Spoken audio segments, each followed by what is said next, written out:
で、8時超えた途端に 95% に落ちたんや。結局どういうことかというと、我が国を支配してる道徳は、勝ったやつが正しいってことですよ。で、これをね、日本に置き換えたらね、ほんまに 9% でとどまるかなって不安になってん、これ見ながら。高市早苗が高市記念小学校とか作ることを問題視しない人の方が多いんじゃないの？ごめん、俺が独断で決めるけども、谷町の事務員にします。寿司田さんを。日経新聞が様子がおかしいんですよ、最近。内閣支持率 66%、3ポイント低下。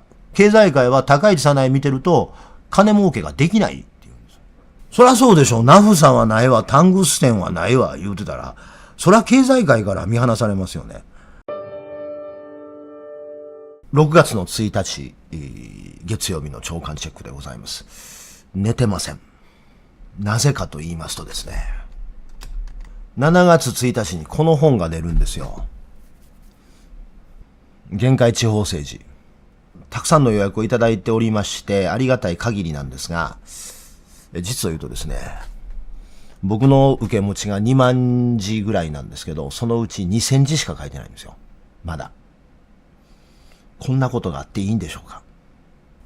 結局ね、何が言いたいかというと、なぜ書けてないかというと、奥山先生の本をはじめね、何があったかということを解説する書籍が、優秀な書籍がありすぎるのよ。俺ごときが何があったかというのを書くとね、屋根の上に屋根かけるみたいな話になるんで、やる必要がないとなってくると、書くことがね、ものすごく刑事上な話になってくるんですよ。すなわちどういうことかというと、兵庫県の問題というのは民主主義だから起こる話なわけです。なんかアホリベラルは民主主義言うけど、民主主義って人を殺すんですよって話をしなきゃいけないわけですよ。民主主義というのは人権の敵であるっていう話をしなきゃいけないの。で、それが難しいというより、難しくはないんですよ。それだけの話ですから。民主主義というのは実を言うと人民の敵であると。民主主義というのは人民の敵であるし、民主主義というのは実を言うと、あまり美しいものではないんだということを言わなきゃいけないわけですよ。民主主義という言葉が今日は田舎の弱者にチャレンジする話なんで、民主主義が怖いところは衆愚政治になることだってすぐ田舎の弱者は言うんですけど、衆愚政治ならまだマシなんですよ。愚かな人がたくさんいて、愚かな答えを多数決で出してしまうというんであれば、全然健全なんです。田舎のおっさんとか田舎の弱者はすぐ衆愚政治って言いたがるでしょ？だって、衆愚政治って言えてる段階で勝ちなんですよ。勝ちというか、衆愚であるということが、分かっている段階で、愚かではないわけですよ。民主主義の恐ろしさは、民主主義であることが、あるいは選挙の結果が、犯してはならない尊厳、権利というものを犯すっていいよという大義名分を与えてしまうことです。例えばね、新潟知事選挙における俺のツッチーの動画あるでしょ？で、新潟県知事選挙って、0-1でした。で、ツッチー、ダブルゲームで負けてます。今回の選挙俺何もやってないんですよ。最後に動画出したぐらいです。ほんま何もやってないんですけど、何もやってないことが申し訳ない。ツッチーに申し訳ない。昔からの友達なのにもかかわらず、ツッチーに何もやってない俺が本当申し訳ないし、森優子とか、菊田さんとか、選挙が弱いくせに、偉そうなこと言うてるやつを、ゆさみゆきみたいに扱ってたら勝ったやろうなと思ってるんですけど、まあその時間がなかったんでね、それこそ今俺本2冊抱えてんのよ。だから土には申し訳ないけど、さっきの本含めて本2冊抱えてて、いけなかったっていうのが、本当に申し訳ないんですけど、宮城で見せてるみたいにゆさみゆきみたいな能力の低い人間が、綺麗事と大声でのさばってるのはダメだって言うて、二度と事務所来るなって、1キロの塩をゆさみゆきの机の上に置くみたいなことを、森優子と菊田さんに対してやってればね、多分土勝ててたと思うんですけど、まあそこまでの馬力がなかったっていうのが、今回の選挙の結果ですが、最後に俺がけしからん動画を出したんですけど、けしからん動画って、夜の8時、昨日の01が出るまで、いいね 99% やって。99%、01まで。昨日の夜の8時まで。再生件数が8万件ぐらいやったかな、昨日の夜の段階で。99% やって。8時超えた途端に 95% になって。今何%になってるかな。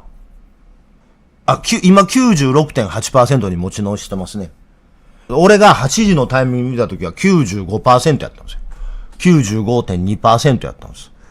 今 96.8% に戻ってますけど。いや、動画は動画として面白いじゃないですか。自分で言うのもなんですけど、動画として面白いやん。で、あんなんできんの俺だけやんか。それは 99% どんな当たり前なんですよ。その当たり前なんですよ。だって菅野保がやってんねんから、おもろいに決まってるんですよ。で、99% が菅野保に当たり前というのは、ここ見たらわかるんちゃうかな。直近人間のいいね割合。ツッチーの動画がね、今 96.8% で、この間の人事課に取材したっていうのは 99% なんですよ。だって俺の動画やから面白いに決まってるから、俺のことはおもろないというのは自分が田舎の弱者であるっていうことを自覚したやつだけですから、まあそんなやつは苦しんでもだえ死んでいけばいいんですけど、まあ大体ね、俺の動画に低評価つくっていうのはね、ツッチーの動画もそうですけども、創価学会の悪口を言うときです。創価学会の人らが宗教的情熱でバットボタンを押してるからだと思うんですけど、っていうかまあ統計的にはそれが明らかなんですけど、だから兵庫の人事課に取材して答え返ってきませんでしたって動画は 99% ついてる。あれ創価学会関係ないから。で、これがまあ物語ってる通りですよ。ただね、ツッチーの動画はあそこまで創価学会をこすっているにもかかわらず、8時まで 99% やって。で、8時超えた途端に 95% に落ちたんや。まあ落ちたところで 95% っていうのが俺のここの話やねんけど、結局どういうことかというと、我が国を支配してる道徳は、勝ったやつが正しいってことですよ。勝ったやつが正しいってことですよ。勝てば官軍ともちょっとニュアンスが違うの。勝てば官軍というのは、勝った側の傲慢さを含めた意味での勝てば官軍ですよ。勝てば官軍というのは、是か非かわからないところに勝ったやつが是と非のラインを引くという意味ですよ。そう、まさにそういうことです。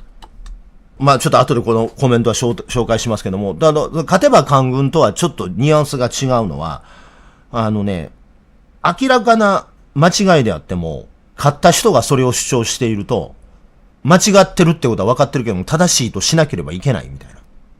勝てば官軍というのは、是か非か分からないね。例えば、幕末で言えば、まさに官軍という言葉があった、幕末で言えば、尊王なのか砂漠なのか、是か非か分からないときに、勝った側が尊王になるみたいなね。勝った側が正論になるみたいな話ですよ。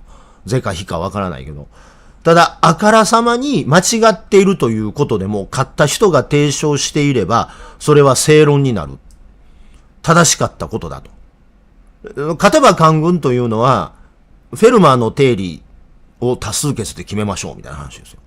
フェルマーの定理の答えが出ないから、多数決が多い方をフェルマーの定理の答えとしましょうみたいなね。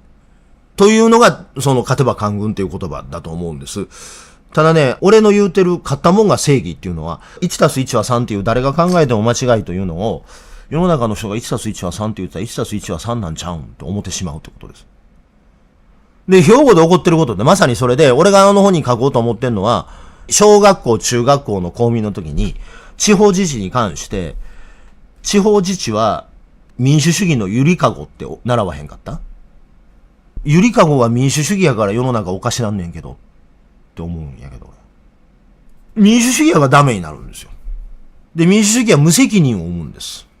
衆遇政治ってすぐ田舎の人は言いたがるけど、衆遇政治を衆遇政治と認知できてる段階で、まだ衆遇政治は救いなんです。で、皆さんが民主主義の欠陥と思って見ているものは、民主主義の欠陥ではなくて、民主主義ってそういうもんだってことなんです。皆さんが民主主義の問題点と思ってるものは民主主義の負の側面ではなくて、民主主義っていうのはas it isでそういうもんなんです。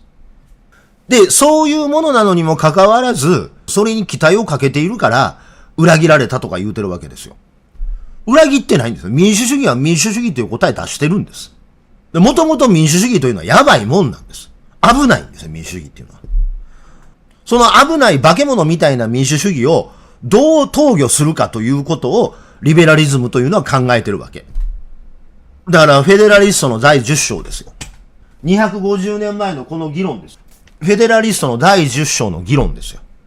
申し訳ないけど、株式会社名著の人にも命じますが、もう命令として出しますが、読め。第10章の大きな共和国と小さな共和国って議論を読め。荒れる地方政治とかって言うやん。例えば、参政党が乗してきたりとか、ヘズマ流が奈良の市議会議員になったりとか、荒れる民主主義って言うやん。それは、近代的民主主義。イギリス的な民主主義を近代的民主主義と言うんであれば、近代的民主主義が生まれた瞬間から、このまま行ったらヘズマ流が市会議員になるよっていうことを議論されてたわけ。今年でアメリカの独立が250周年なんですけど、トランプがね、建国250周年コンサートっていうのを企画したんだけど、コンサートで著名なテイラー・スウィフトは、もうそもそもテイラー・スウィフトは反トランプだから、呼びかけもしてなかったけど、トランプがトランプ側やと思ってるカントリーミュージシャンとかを呼ぼうと思ったら、読んだ側が、それ建国250周年を祝うのはええけども、あまりにも共和党に寄りすぎてるから出演を辞退しますっていうのが相次いだの。そう、建国250周年っていうのは、英語で言うと、英語っていうかアメリカ語で言うと、バイパーティーさんでやらなきゃいけないのにもかかわらず、バイパーティーさんじゃないよね、と。あまりにも GOP に寄りすぎてるから、それはよろしくないって言って、読売新聞も今日書いてましたけど、これです。アメリカ建国250年コンサート演説集会、コンサートをやめて演説集会になったっていう。9組ぐらい呼んでたんやけど、9組のうち5組辞退した。で、その代わり俺の演説会にするってトランプは言うてる。で、断ったやつを三流アーティストとかって言うてるわけですよ。お前さっきまで呼んでたやんけ。いや、その民主主義が怖いっていうか、大丈夫かなと思ったのこれですよ。昨日 CNN 見てたら出てきた世論調査なんですけど、めっちゃ面白いねんけど、一番下の赤い字、OK right now to name government building for Trump。トランプ大統領が在職中にもかかわらず、政府の建物にトランプ記念とかいう自分の名前を付けることは問題ないって言ってる人は、アメリカ人のうちの 9% なんですよ。Americans who believe。めちゃめちゃおもろい世論調査なんだけど、在職中にもかかわらずトランプ大統領が連邦政府の建物にトランプ記念っていう名前を付けるのに問題がないという人は 9% なんですよ。だから 91% のアメリカ人はそれは問題だと思ってんの。で、その割合というのは、アポロの月面着陸は嘘だって信じてる人とか、地球は平たいって信じてる人よりも少ない。フラットアーサーよりも、アポロの月面着陸はフェイクだって言うてるやつよりも、トランプが在職中にもかかわらず、連邦政府の建物に自分の名前を付けることは問題ないと思ってるやつの割合の方が少ない。これ、多分おそらく被ってるんですよ。わからんけど、被ってるかどうかわからんけど、おそらく被ってるんですよ。でもね、俺ね、これ見ながら思ったんは、最後の OK right now to name government building for Trump が 9% やん。で、これをね、日本に置き換えたらね、ほんまに 9% でとどまるかなって不安になってん、これ見ながら。高市早苗が高市記念小学校とか作ることを問題視しない人の方が多いんじゃないの？我が国。森友がね、安倍晋三記念小学校って名前を付けたっていう。さあ、安倍さんが内閣総理大臣の間にね、これを見ながらね、俺はそれを考えてたの。これ、アメリカやから 9% にとどまってるけども、これ日本やったら 30% ぐらいいくんちゃうんかな、思って。もっといくんちゃうかな。そんなん普通やろとか言うやつ多そうやん。だって選挙に勝ってるもん。公共の概念がないからね、日本人には。公共の概念がないから、そうなってしまうよ。どれだけ兵庫で聞いたか。ようわからんけど、斉藤さんが選挙勝ってんから、文章問題って問題ないんちゃうんって。文章問題が黒いか白いかわからへんけど、選挙勝ったんは斉藤さんやねんから、斉藤さん問題なかったんちゃうのっていう人がめっちゃ多い、兵庫県。で、それは斉藤元彦支持者ではなくて、一番濃度が濃いのは、斉藤さんに投票しなかった人ではなくて、選挙にさえ行かなかった人たちの間で、誰に投票したん？いや、知事選挙の時に忙しかったから投票できひんかってんっていうやつです、ほとんどが。2024年11月の選挙で、YouTube しか社会の窓口がないから、斉藤元彦が正しいと思って投票してしまった田舎の弱者の111万人の人々っていうのは、その選挙の結果が出る前から、YouTube しか社会の接点がないんで、斉藤元彦が正しいと思ってしまってる近地三者の群れなので、その人たちが、斉藤さんは正しいっていうのはわかるんですよ。その選挙の結果出る前からそう思ってんねんから。そうではなくて、選挙の結果が出たから白黒ついたってほんまに思ってる人がいるのよ。で、弱い人ってそうなんねん。で、それは無関心じゃないのよ。無関心じゃないの。関心あんねん。無関心ではなくて、むしろめっちゃ関心があって、関心があるからこそ、間違えることが怖いのよ。間違いたくないのよ。英語で言うと分かりやすいんだけど、その間違いたくないというのは正義の側にいたいではない。I wanna be the side of justice じゃないの。ジャスティスの側にいたいじゃないの。で、もしくはこれも英語で言うと、正しさという正解という言葉を英語で分解すると分かりやすいんだけど、I wanna be the side of justice じゃないの。もしくは neither I wanna be the side of right でもないの。I wanna be the side of correctness なの。で、what is correct is will be decided by the majority of the society って話です。だから、さっき YouTube にあったコメント欄なんですけど、皆さんの周りで選挙行って、こういう人見かけません？はい。今日こういうコメントが出るのを心待ちにしておりました。まあおそらくこれ田舎の弱者の人、文字通り田舎の弱者の人だと思いますけども、こういうことを言いましょう。こういうことを言う人を出てくるのを心待ちにしておりました。結局土田さんが負けたのはあなたのせいではないか。はい、その通りです。僕のせいにすればいいです。菅野保がわずか40分の動画を1本上げたせいで土田さんは負けました。そう思っててください。菅野保のせいで土田龍吾は負けたと思っててください。たかだか40分の動画を1本上げたせいで土田龍吾は負けたと言うんであれば、あらゆることを菅野保のせいにしてください。電信柱が高いのも菅野保のせいやと。郵便ポストが赤いのも菅野保のせいだと。トランプがイラン相手に戦争を勝てないのも菅野保のせいだと。思っててください。その代わりね、お前と俺と違うのは、徹夜明けのハイテンションで言うけども、8時50分に電話かけて、こっから先3ヶ月の生活の面倒を見るの俺だけです。で、ごめん、俺が独断で決めるけども、谷町の事務員にします。土田さんを。あいつ真面目なのよ。超がつく真面目なの。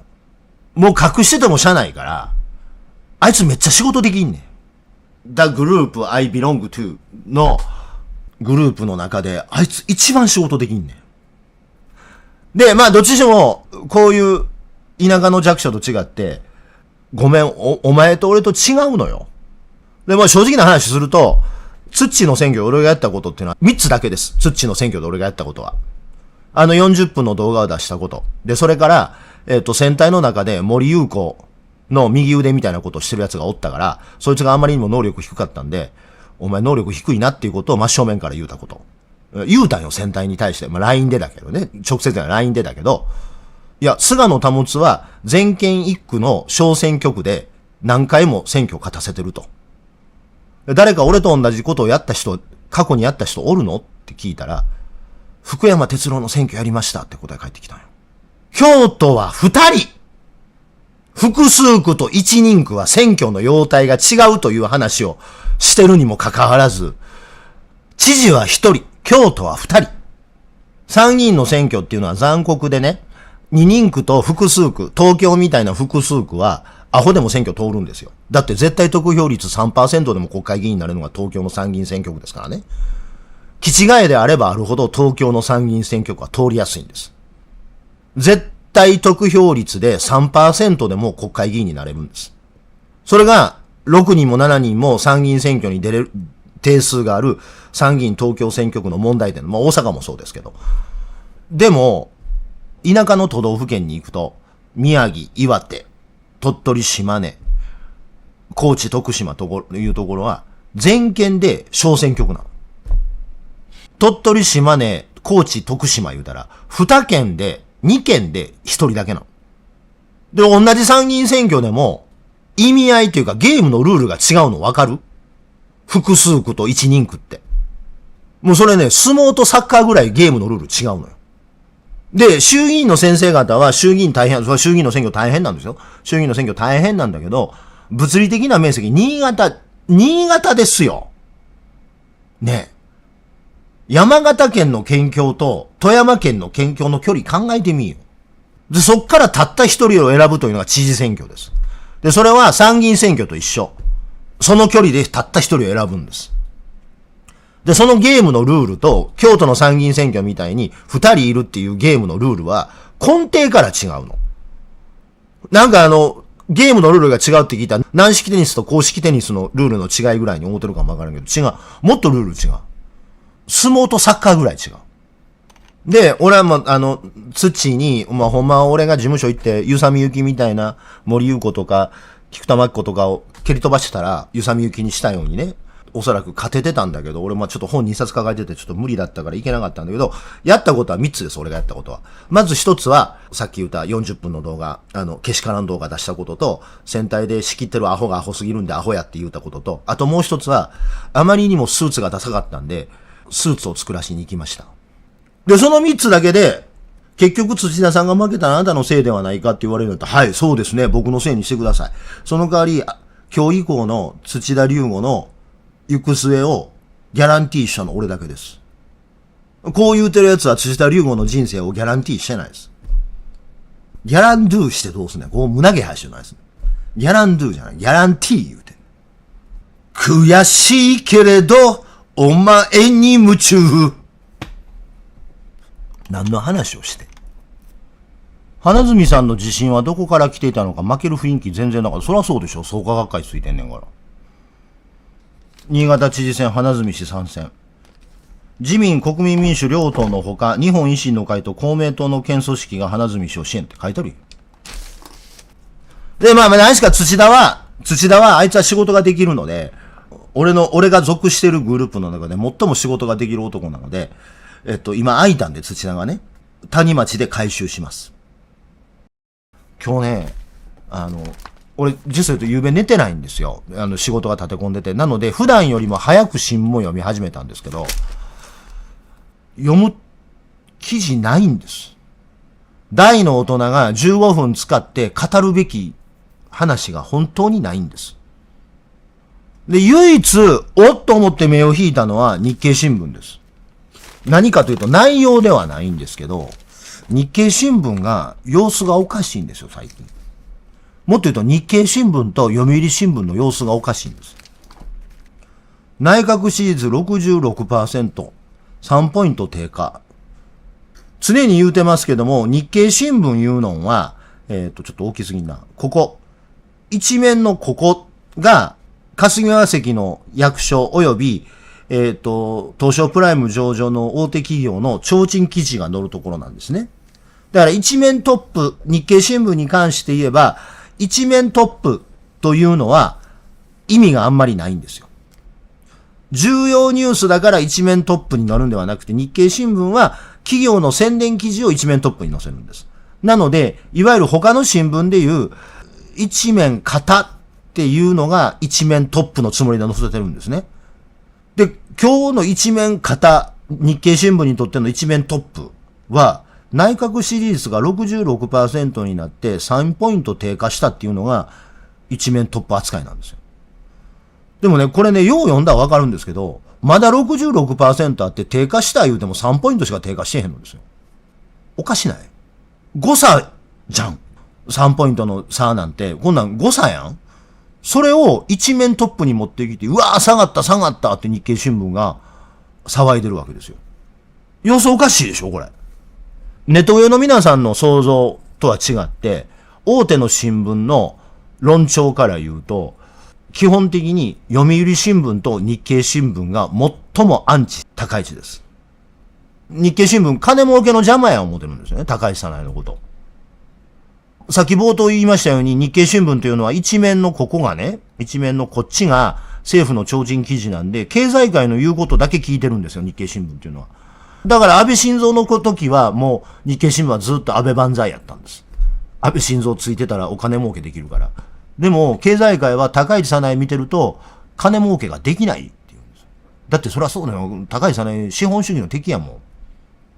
で、読売新聞がなんでそんなに高市早苗が嫌いか、純粋にアホやからやと思います。純粋に頭悪いからやと思いますよ。そりゃそうでしょ。ナフサはないわ、タングステンはないわ、言うてたら、そりゃ経済界から見放されますよね。高市早苗月刊日本に弱者の女王って書きましたけど、高市早苗支持してる人って社会の敗残者しかいないんで、まあそういうことなんだと思います。で、田舎の弱者でどう考えるか言うたら、それでも高市早苗がええと。高市早苗がある限り、左翼と中国と韓国が嫌がるから、ってだけの話です。多分この動画を見てる人で、これ TikTok にも流れるんですけど、高市早苗の政策って何って答えたら、多分何もないと思うね。高市早苗のこの政策がいいから支持するっていう人はいないと思いますよ。中国と韓国が嫌がって左翼が時短だ踏んでるんであれば、高市早苗がいいってだけですよ。いや、頭おかしいんですって。嫌がらせしたいだけです。それ以外に高市早苗の存在価値がない。田舎の弱者の基本的なパターンですよね。左翼が嫌がることは正しいことだという軸しかない。週休2日制と1日労働8時間で8時間超えたら残業で 1.25 倍つくという左翼の作った制度で仕事しながら。それぐらいしかない。それぐらいしかない。田舎の弱者の女王高市早苗ということがようわかると思います。ぜひチャンネル登録といいねボタンを押してください。